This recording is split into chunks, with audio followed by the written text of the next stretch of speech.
Okay, so year 11, we're looking at angles bigger than 90 degrees, and you've been on Desmos and you've played around. So what I want you to do at this stage is just draw, don't have to worry about if you go into Desmos, just draw, write that equation, and then just do a rough sketch of what sine x looks like. The vertical axis is still y, the horizontal axis is still x, and I've put these marks in at 3 and 6 as per your diagram, which represents radian. It's called radian measure, and we'll talk about that later. So can you just copy that down? Make sure you include the heights, -1, +1, and I'm pressing pause. And we're on. Okay, so girls, can I get you just to draw y equals y equals cos x, and note where it starts and finishes. And then when you're ready, also do the graph of tan. So when you're ready. Oh, how do you get negative angles? Is that Jamie? Jamie, is that you, Jamie? That's a really good question. Angles are measured either clockwise or anti-clockwise. Now, the clock, okay, see how the clock on the board, for people who aren't here, the clock is going around on our classroom. See how the red hand is going that direction? That's called negative angles. Even though it's going this way, it's negative. If the clock could go the other way, that's called counterclockwise, and they're called positive angles. But Jamie, love the question. Okay, so guys, these graphs, the sine, the cos, and the tan, they repeat the same shape, and they're called periodic functions, okay? I know, Rasheen, earlier you mentioned the word like frequency. So they're connected, but they're not quite the same. So we use the word periodic. They repeat themselves after a certain period.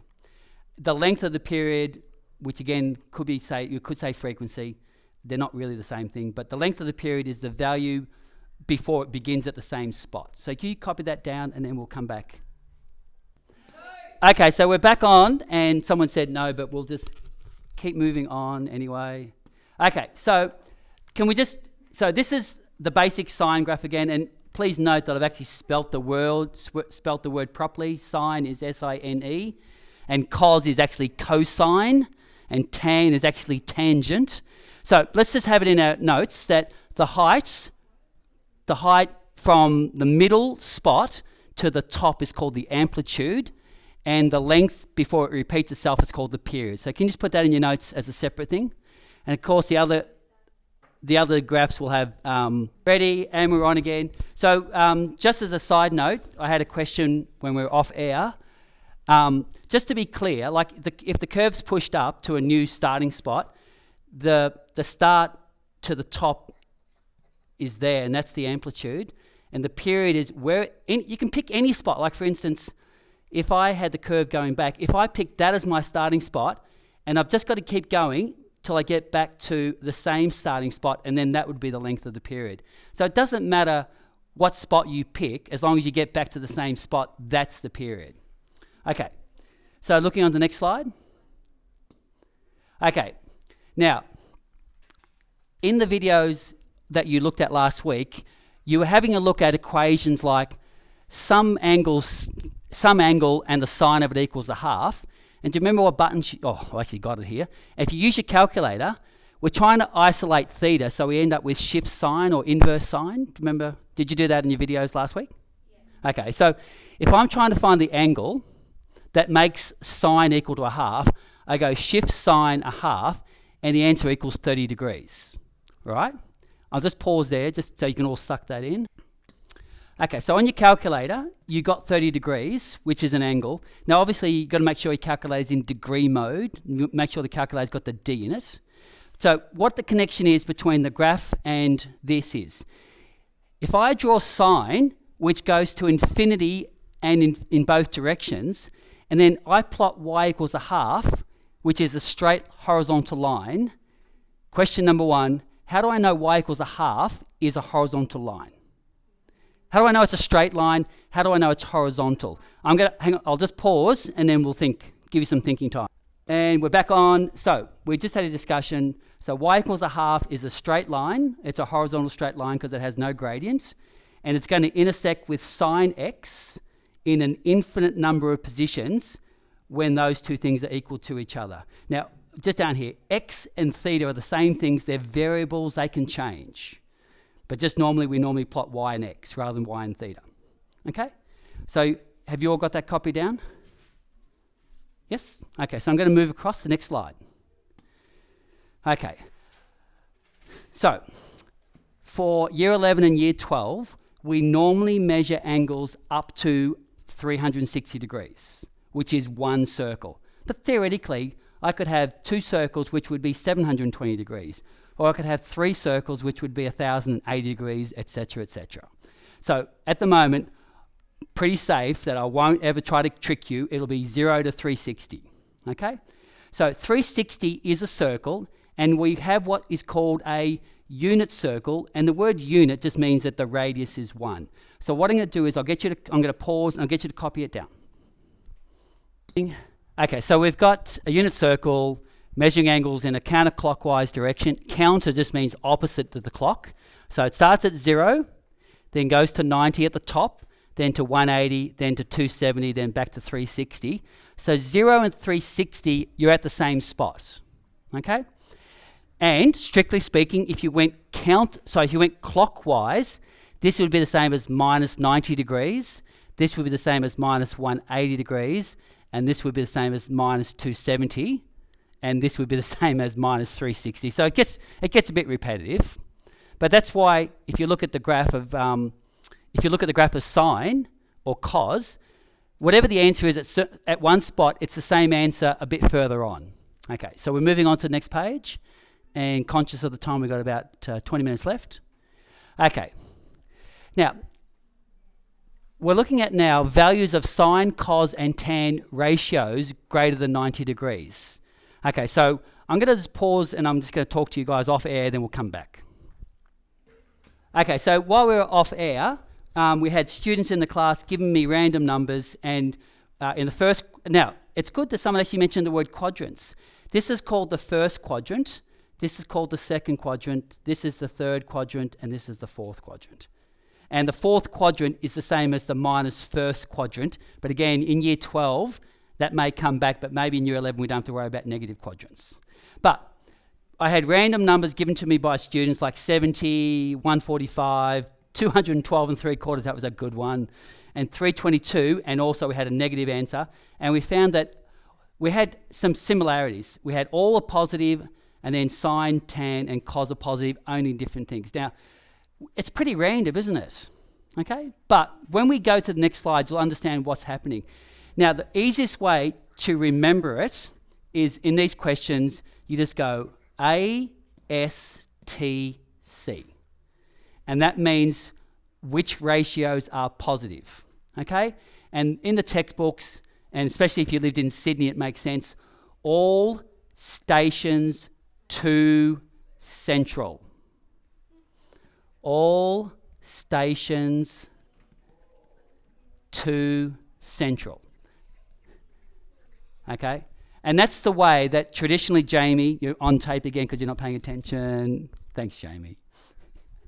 She's laughing. For those people that aren't here, Ali, or next year, if the tape's being used next year, you won't even know who Jamie is, but anyway. Okay, all stations to central gives you the positive ratios. Okay, can you copy that down and on live? Now, can you draw that unit circle again? I know we've done it a few times, but this time I just want you to draw a line in the first quadrant and make a triangle, and I want you to draw a tangent on the outside as well. Okay, so can you copy that down now, please, and I'll press pause. Okay, so the girls have just been drawing their triangle, and I think it's Rashine's turn. Why have I put, where that green line is, why have I put a 1 there? Why is there a 1 there? And why isn't the word hypotenuse there? Why have I got a 1? You need to answer quickly, we're on tape. Okay, Taylor? The radius is 1. Why is the radius 1? Because it's a unit circle. Okay. Now, I put the angle in the bottom left-hand corner, and so the side opposite is called the opposite, and the side next to it is called the adjacent, and the other side, this one, is called the hypotenuse. Okay, so back to your old SOHCAHTOA days. Cos is the adjacent over the hypotenuse.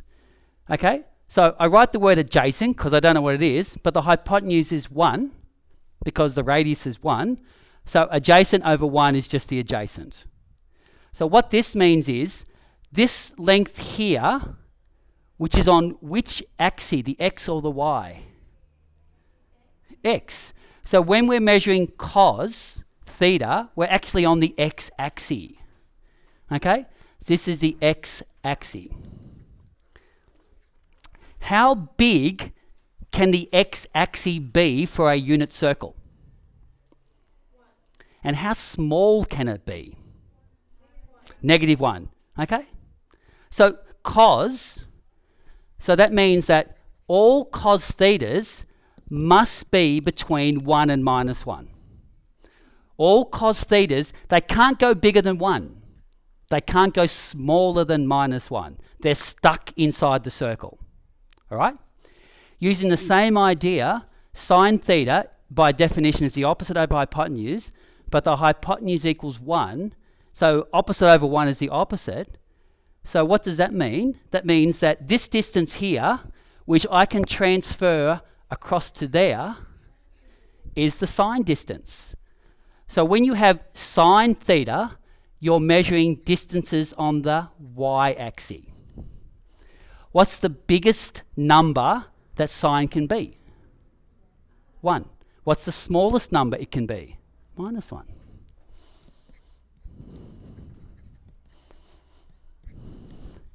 Now, and we're still on tape, at what degree is cos at its biggest in the positive direction? What degrees is cos at its biggest? Where do you want to be on the circle? Well, okay, I said the word cos. 360. Or 0. So there is 0 or there is 360. And if I go way, way, way back, not far back, no, where is it, cos? Do you remember how I said, here's 0 and here's cos at its biggest spot.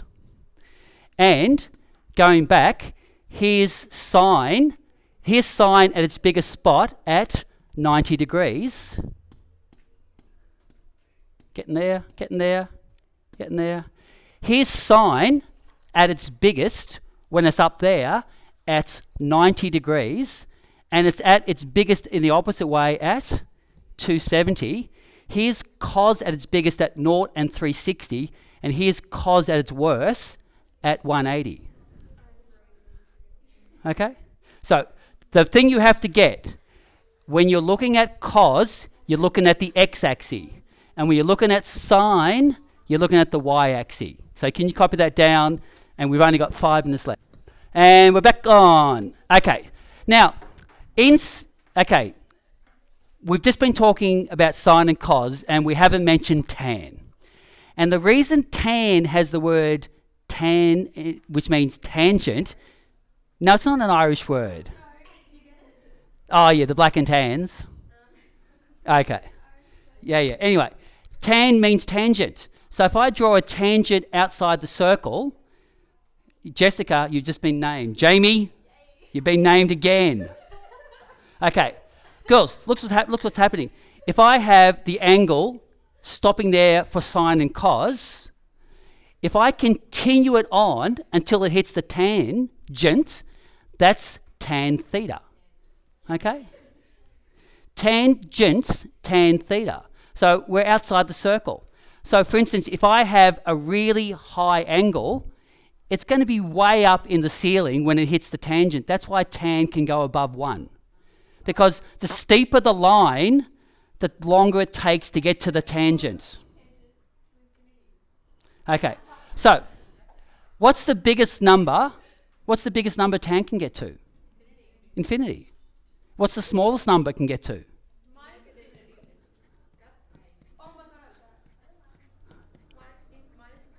Because if I've got an angle over here, it's going to come right through and hit the tangent underneath. So that's minus infinity less than equal to tan. So that should be. Is that what you meant? Yeah. So to sum up, and we've got a minute to go. Sine theta is measured on the y-axis. Cos theta is measured on the x-axis. Tan theta is measured on a tangent outside the circle. Okay? Okay, and